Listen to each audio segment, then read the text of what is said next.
Good morning everyone, welcome back to my channel. It's Karen, Lavenderclothesline, and in today's video we are hitting the road. We are going up and east to Shillington, Pennsylvania Goodwill. This is a big Goodwill that I like to get to at least twice a week.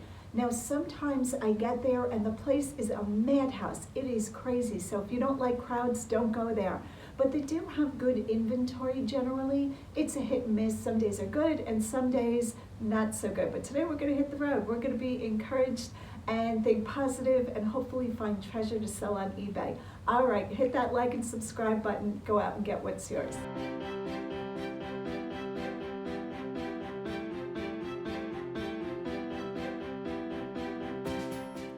So today's footage is going to look a little different because for some reason my GoPro battery got left at home. So I'm just going to use my phone because I'm very excited to start in the Christmas aisle. I know.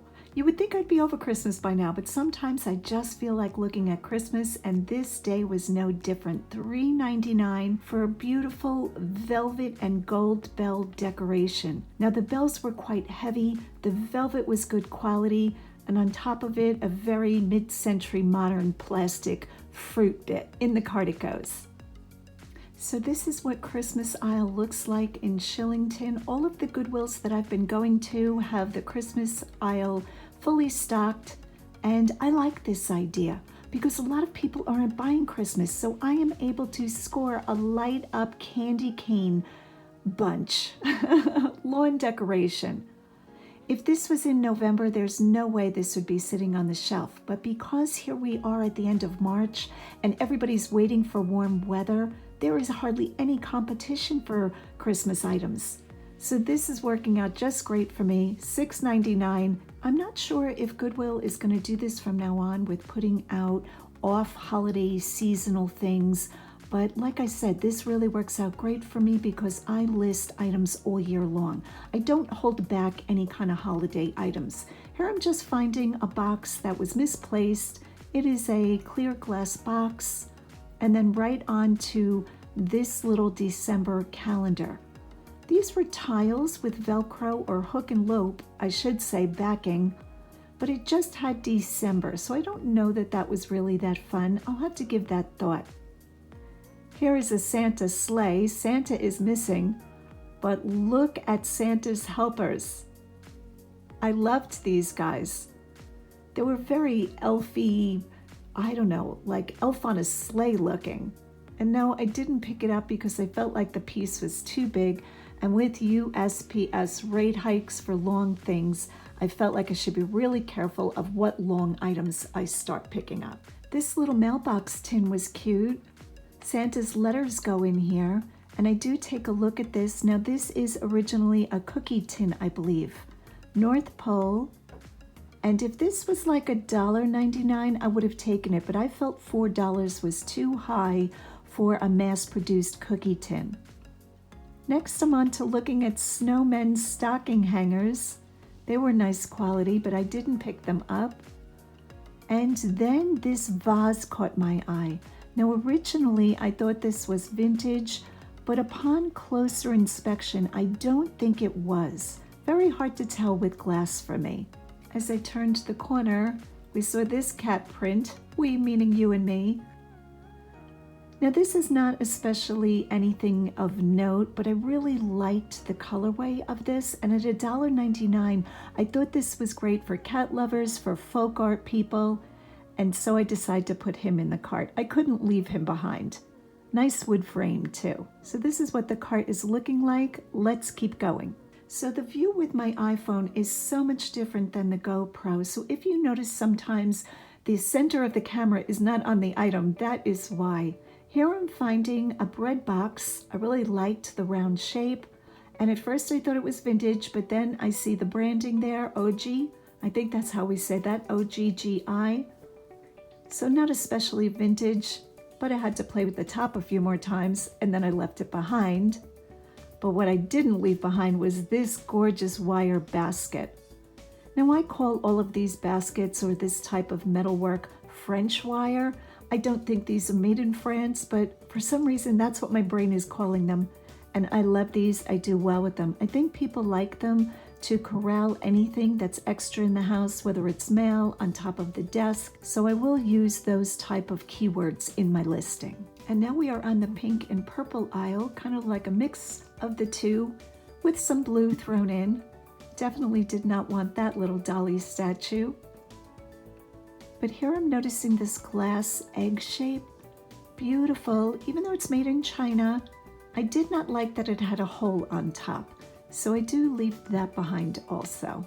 Okay, do you see him? How good is he? Who doesn't want a pink and green frog? So Floridian looking. And here I'm saying, oh, please don't have chips, $1.99. Now when I looked at the bottom for branding, he's definitely a contemporary piece. I don't know where he's sold, but I couldn't resist that face. So yep, in the cart he went. Looking up and down the green aisle, my eyes spotted this set first: soap dispenser and a garbage can, a second garbage can, and then coming back up, I noticed these nesting bowls. First I have to look at the ashtray, of course. But the nesting bowls reminded me of melamine or melamac. I'm not quite sure what the blob of something was on it. I think it wound up being like cookie dough, and I do put these in my cart, but then when I looked closer at the branding, there was no melamine or melamac marked on it. It was just like, you know, dishwasher safe, all the contemporary things, so I put those back. I'm not quite sure what that piece was. You Huddler, little piece of pottery, a crock or a jug. And then I noticed this heavy elephant. When I turned him over, he did have felt on the bottom, which was a little bit older, not especially old, but I have a tendency to like elephant bookends or statues that do not have all of this decoration. I like more of an elephant that has a natural look to him. So $3.99, if there would have been two as bookends, I would have taken him, but I left him for somebody else. So as I am looking up and down the aisle, I noticed this dish, and I thought this would be beautiful for Easter, but it did have quite a few chips to it. Most times when I find applied pieces like this, they are chipped. And I'm thinking they get chipped in Goodwill, or in the thrift store, I should say. So now I'm just scanning up and down, trying to read the aisles, and nothing else of note on this aisle. This glass, I'm going to call this a candle holder, beautiful quality, always looking for a mark, and I have found quite a few of these. Now I used to think those were tumbler glasses, but the mouth part is way too big, so I'm calling those candle holders. This is a little piece that somebody made, did a great job. I don't sell a lot of toys, but I do go up and down the toy aisle several times to try to train my eye. And here I'm just scanning. I know there are always lots of Nerf guns, which I generally don't pick up. I know a lot of sellers do pick up Nerf guns. But again, with USPS prices going up for lengthy items, I'm definitely going to leave those behind. And here I'm finding this play refrigerator, trying to get it open with one hand. But the minute I started to open this, I thought, this is quality. This is really nice. And I wasn't sure who made it. Here's the refrigerator. Had little pieces in it. And now I'm going to try to close the doors with one hand. So hard to do, especially when I'm holding my phone camera. Very awkward. But I really liked this piece. And here I'm tilting it, and I see there are different racks in there. And like I said, really nice condition. So now I'm going to try to lift it. It was very heavy. I put it in my cart. And along with the refrigerator, I also found another piece, this little kitchen center stove oven combination. Adorable. Now this turns out to be our generation, sold by Target, and a lot of the accessories were in a baggie attached to it. So this is a definite yes. The two of these could probably bring $75, and collectively I paid $10, and lots of different accessories in it.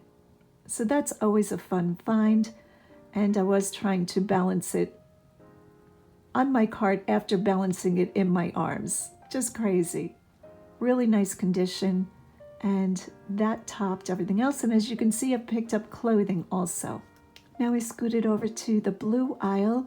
There's no rhyme or reason with me of what aisle I looked at next. I try to pick aisles that not too many people are on because I am filming. So here, like I said, I'm holding my i8 phone and of course a coffee mug with a K. Do I want a coffee mug with a K? Opal House? Yes, I do. Nice and clean. And I am a coffee drinker, and this is exactly the shape mug that I like. I'm going to have to get rid of some of the other mugs I've collected. But this one goes in the cart. That's a purchase for me today. All right, let's keep looking. Like I've mentioned in the past, I don't pick up a lot of home goods in the color blue. For some reason, what I find are things like this, drinkware, sometimes votive holders. So the blue aisle is an aisle for me that I don't find a lot. Even when I don't like going up and down an aisle, I do discipline myself to look at every aisle, whether it be baskets or aisles that I don't think I'm going to find anything. I look through the whole entire thrift store. I know there are a lot of sellers that just come in, they go into their department of where they find items for their niche, and back out they go. But since I spend a lot of days, 10 to 12 hours thrifting, I want to see every possible thing that I can. Here is a Mickey mug. Seems quite well worn because Mickey just gets more and more faded. And at the end, he's white. I'm not sure if that's a Mickey ghost or what's going on with that cup. So as you can see, a lot of mugs, a lot of dishes, a lot of glassware, stemware in blue. And I think I left it all behind this day. Here I am down the brown aisle, and I spot this wood accordion folding collapsible wine bottle rack. Now, again, when I started reselling, you could not keep these in your store. I picked up every one I found. This one is beautifully made because some of them can be made quite cheaply, but this is a good one. So I tell myself, okay, it's time to run a comp again because I have not comped these in a while, but they don't bring much money. And as you can tell, we are on the red aisle. Watch me whip. I thought that was a very cute mug. I see lots of these candle holders. The stores are just saturated with them. I'm not quite sure where those big candlestick holders are sold, but like I said, I see a lot of them. Okay, this is a Flyers Frisbee. The quality on the Frisbee was not great. I do pick up vintage Frisbees, especially when they're the thicker plastic. If you can find Frisbees like from the early 70s that have a real 70s pattern, those can bring crazy good money. It's just a little oriental vase jar, ginger jar. I don't pick that up. I have been looking at more and more Asian pottery and trying to understand the marks, which is not going so well, but I'm going to keep on trying. Isn't the brown aisle so much better than the colored aisles? Do you guys like the brown aisle? Here I'm finding a vintage, this is plastic. It is a desk organizer, letter, cubby, caddy thing, and I picked these up. I have found these in blue, turquoise, cream, white. Brown is probably the most common, and I still pick them up. I will be very happy to have my GoPro next time I go thrifting. This was such a challenge to hold my phone after not filming with my phone for like 2 years. The first year I used my phone, and then I went to my GoPro or my large camera. So here is the Hubley cat. Isn't this great? I was more than thrilled to find him. Now, when I first saw him, I just saw his ear peeking out. I was really looking at some rattan charger plates, and I was looking to see how many plates there were. And then behind the plates, behind something else, I saw this little metal ear, and I was like, ah, tell me that's a Hubley cat. And sure enough, that's what it was. Cast iron. This is what the bottom looks like. Hubley is written inside. I don't think you're going to be able to see it on camera. I'll try to get a screenshot of it if I can, but this is what he looks like. $1.99. I was just thrilled to find him. Now I think his paint is original because when you look at the paint and it has natural wear, you only see the iron underneath. If he had been repainted, I think you would see the two colors. Like say he was originally white and then somebody painted him this blue-gray, I think you'd see the white, but I only see iron. So I'm more than thrilled with him, and like I said, I'll report back on Instagram what this little guy brings. All right, guys, thanks so much for watching. Go out and get what's yours.